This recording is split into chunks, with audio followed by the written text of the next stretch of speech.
Саламатсыздар ма?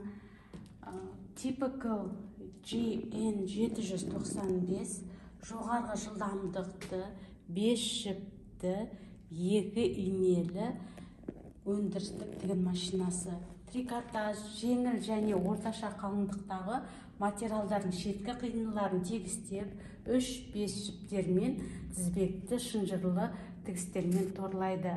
Typical GN795 торлау машинасының негізгі механизмдеріне ине механизмі, жоғарғы және төменгі былқылдақ петлитель, мата жылжытқыш дифференциалды транспортерден, табан көтеретін педалі, тігетін педалі және астындағы двигательден тұрады.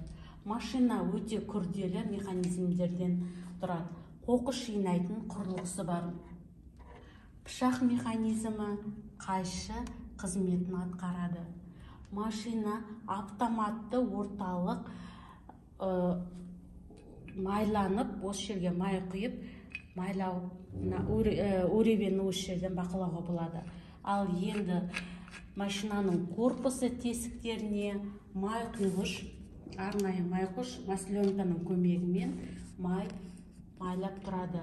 Торлағыш машинада жіп тартқыштарды босатып, материалдарды табанмен қысуды және тігістің ұзындықтарын енін өзгертуге болады. Машинаны шаң сорғышпен, щеткамен тазалайды.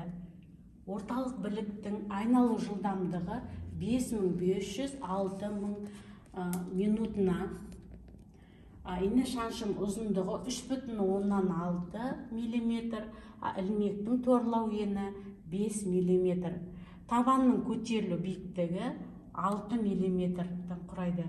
Қолданылатын иненің нөмірі DC27, DC1.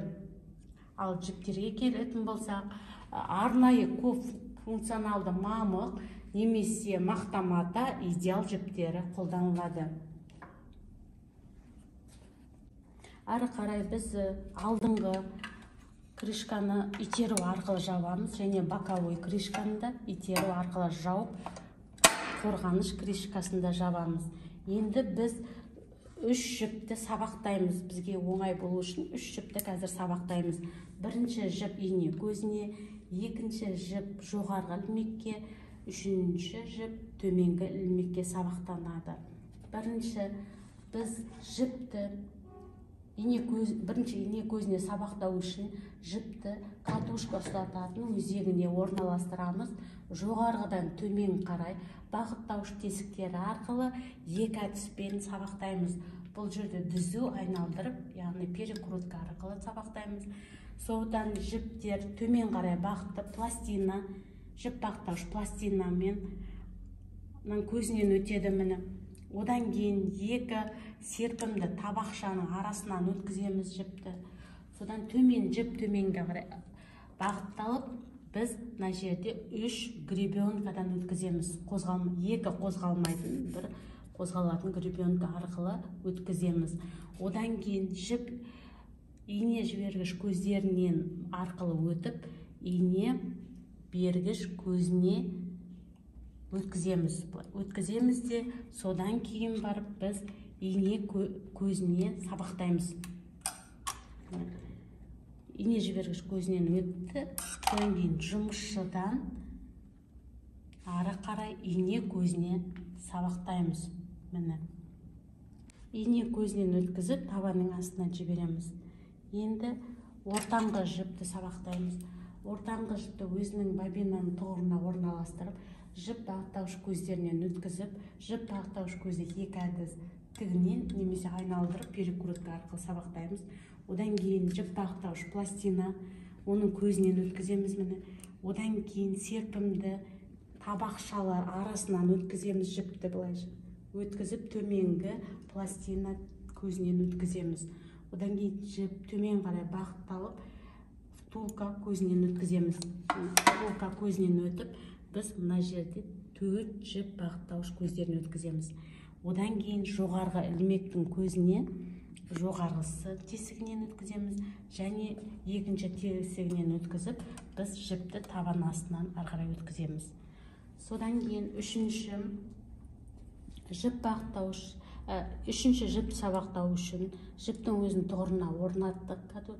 Одан кейін жіп бақтауыш көздерінен өткізіп, тағы да бұл жерде екі әдіс арқылы тігінен немесе перекрутка арқылы өткіземіз. Одан кейін жіп төмен қарай бағытталып, пластинканың көзінен өткіземіз. Одан кейін серпімді табақшалардың арасынан өткізіп, одан кейін тағы пластинаның көзінен өткіземіз. Жіп төмен қарай бағытталып, втулканың тесік көзінен өткіземіз. Одан кейін жіп бағыттауыш көздерінен өткіземіз. Мына жерде көздерінен өткізіп жатыр.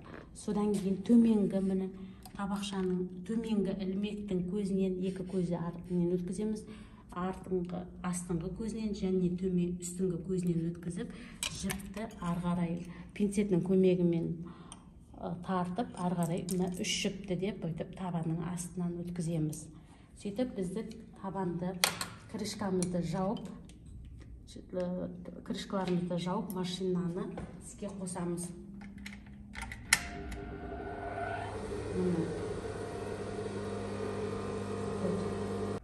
Үш жіпті сабақтап алдық, енді тіге бастаймыз. Матамызды табанның астына қойдық, енді тігеміз. Ақырында педальді басу арқылы тігеміз.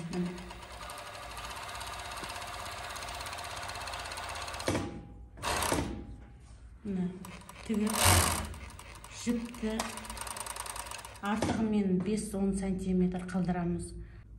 Typical JN 795 торлау тігін машинасының тігісі.